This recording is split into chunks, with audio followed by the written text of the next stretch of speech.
Kyusoku Bihaku. Samut-saring produktong pampaputi ang naglalabasan ngayon. Kabilang na dito ang oral preparation ng glutathione na kamakailan ay inulan ng kontrobersya. Pero ayon sa Kyusoku Bihaku, di sila naapektuhan ng mga balita. Patuloy na mabibili umano ang kanilang glutathione supplement na aprobado ng BFAD. Meron itong 3 amino acids na nakakapag-boost ng immune system at may anti-aging effect.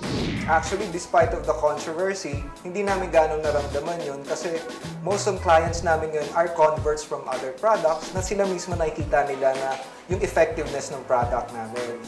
Nagtatest na ako ng glutathione for 3 years na. Pero yung center po namin, 5 years na po. In our laboratory kasi, we use high-performance liquid chromatography para i-test yung glutathione kasi it's more sensitive kaysa dun sa ordinary titration na. Marami umanong nagpapatotoo sa bisa ng produkto. May business offer naman ang kumpanya para sa mga gustong magbenta ng kanilang produkto.